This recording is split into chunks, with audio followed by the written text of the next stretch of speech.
Hey guys, welcome to the Reparenting Daily podcast, your daily free guide for inner child healing. This podcast helps you establish a consistent reparenting routine and is divided into 3 sections. The first is a daily reading, the second is a discussion of that reading followed by suggested journal prompts, and the last section is a peaceful meditation for closing.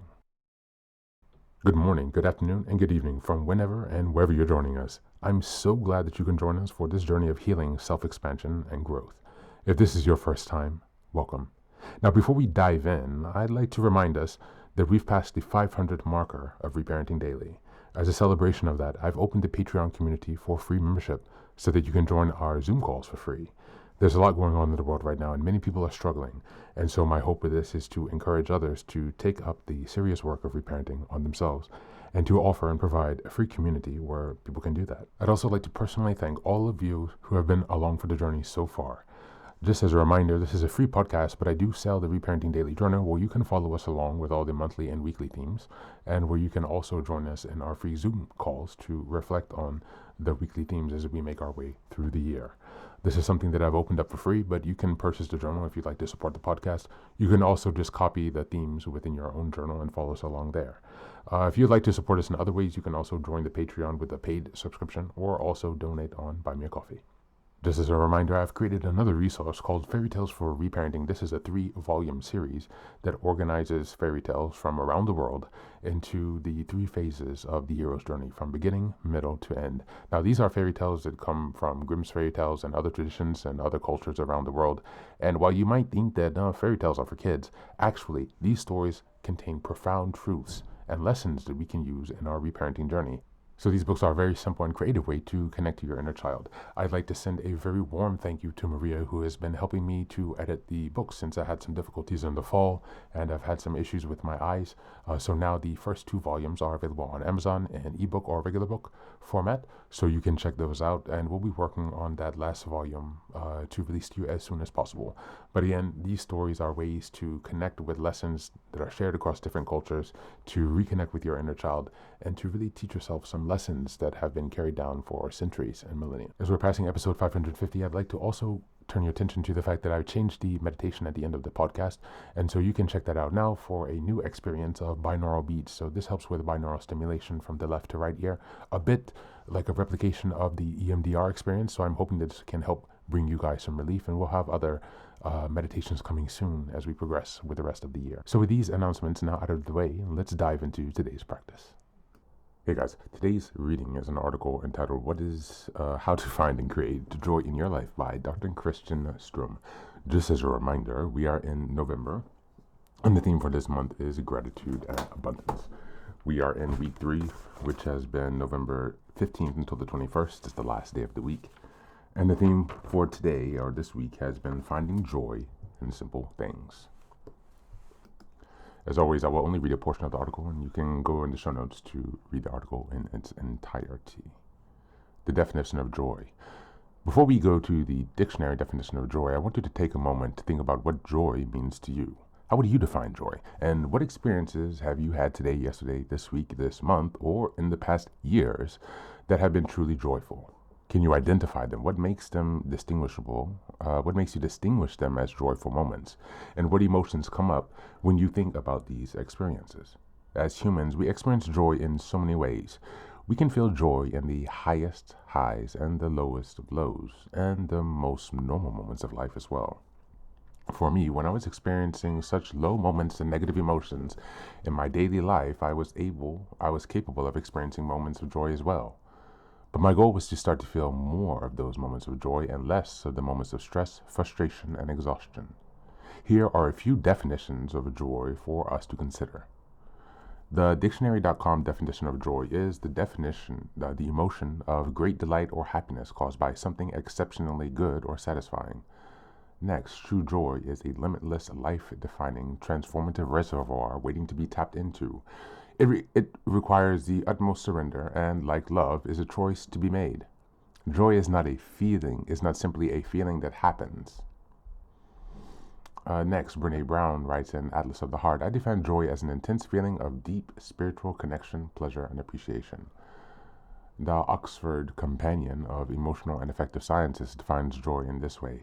Joy is a pleasant state that shares conceptual space with other positive emotions such as gladness, elation, happiness, and to a lesser extent, amusement. Feelings of joy arise in circumstances appraised as safe, familiar, and requiring little personal effort. Joy is the pleasant state experienced when people have made progress towards important goals, especially when that progress is better than expected. Phenomenologically, phenomenologically, joy feels bright and light. Colors seem more vivid. Physical movements become more fluid. Smiles become difficult to suppress. Joy broadens a person's attention and thinking.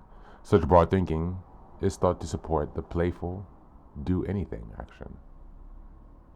From all of these definitions, we can see that joy is complex. We can feel joy as a state of being. We can create it for ourselves and others. And it can be created for us by other people, experiences, and circumstances beyond your control. How to find more joy in your life. So if joy is the fact, something that we can control and create, then we have the ability to bring more of it into our lives. I can say with certainty that I now experience way more joy in my daily life than I ever have, because I am clear about how I want to feel. I can be intentional about creating more moments that bring me joy on a daily basis. And if this is something you want, I'm here to tell you that you can find more joy as well. The Mayo Clinic provides these tips for embracing joy in our daily lives. Number 1, focus on what you can control. Number 2, express gratitude. Number 3, assume good intent. Number 4, concentrate on building relationships. And number 5, keep perspective. I also appreciate these suggestions in the Forbes How to Find Joy in Everyday Life, according to psychologists. 1, don't dismiss bad feelings. 2, embrace yourself with compassion. 3, forge meaningful connections. 4, be un-you. Who we think we are can get in the way of our growth and genuine happiness. I encourage patients to expand how they think of themselves by behaving in ways that seem out of character for them. Simply put, doing things that are unlike you can get you closer to the version of yourself you would ultimately like to be. Next, watch your thoughts. Next, balance hassle with uplift. These small moments of grace or goodness are the essence of finding happiness in everyday life. I make a point of cultivating or noticing at least 2 ordinary moments each day that are uplifting. If I'm not deliberate about seeking delight, I'm bound to miss it. And last, don't wait until you figure everything out. I love the advice to be un-you. It's something I've practiced over the recent years as I've started to act in alignment with who I want to be compared with who I am now. For example, if I want to be at more peace, I need to do more things to bring me peace. If I want to be more mindful, I need to practice mindfulness throughout my day. If I want to limit or eliminate negative self-talk, then I need to pay attention to my self-talk and actually change it. If I want to feel more joy, then I really need to do those things within my control that bring me joy. How to create more joy. Take time to reflect on what currently brings you joy. Go back to the questions I asked you in the beginning about when you recently experienced moments of joy. Then decide how you can bring more of those moments of joy into your life. There may be things you can do easily. There may be things you can easily incorporate into your daily life that will bring you more joy. For example, if you feel joy when you watch your children play, then find uninterrupted time in your day to sit and watch them play. If you find joy in reading a good book, build in time to read in the morning, during your lunch break, or before bed. If you find joy in getting fresh air, observing nature, and walking outdoors, build time in quiet daily walks. Build time for quiet daily walks. If you find joy in connecting with certain individuals, reach out to them via text or phone call, or invite them to spend time with you in the near future. The list does go on. And a quick note, if your current life sounds similar to my previous experiences of being in a constant state of overwhelm, frustration, stress, and feeling multiple negative emotions throughout your day, then I encourage you to start work on daily habits that can lead you towards more of what you want versus what you don't want. Thank you. And that's the reading for today. As always, you can check out the link in the show notes to read the article in its entirety.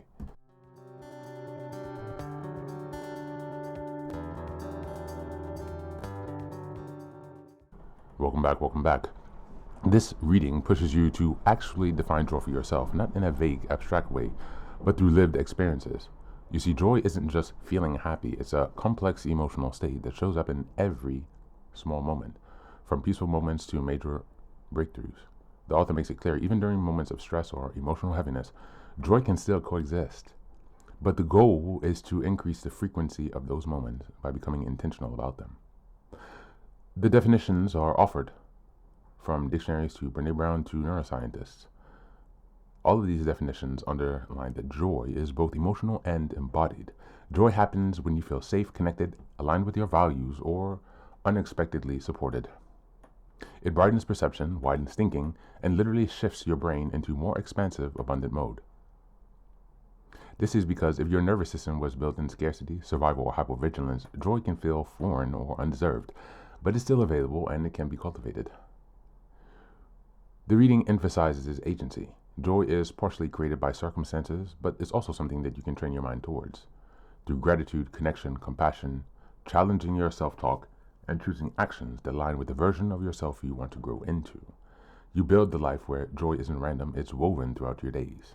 And in the terms of reparenting, this is you finally giving your inner child a life with moments of safety, peace, connection, and delight that they were never allowed to have. As we go on to the journal prompt today, number 1, what small, simple experiences recently gave me a spark of joy? And what do those moments reveal about what my inner child actually needs more of? Number 3, which habits, thoughts, or emotional patterns currently block me from feeling joy more often? And what is one small change I can make today to interrupt that pattern? And number 3, if I acted like the version of myself who experiences joy naturally and consistently, what would I do differently in the next 24 hours? That's it for today. As always, thanks for being here. Take care of yourself, and please do be well.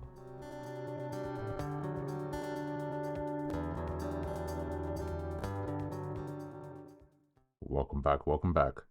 Now, this is the third and final section of the daily podcast. This is your silent meditation. Please go ahead and find a space where you can be comfortable and undisturbed, where you can relax and spend some time with yourself for this 10-minute silent meditation. You can choose to be sitting, standing, lying down, or in whatever position makes you comfortable today. Take a moment to simply be with yourself. Focus on your breath and gently connect with each part of your body. If thoughts arise, don't let them overwhelm you. Just observe them without attachment. Imagine them as leaves drifting down atop a river, passing by without needing your engagement. Stay present, grounded, and open to this moment.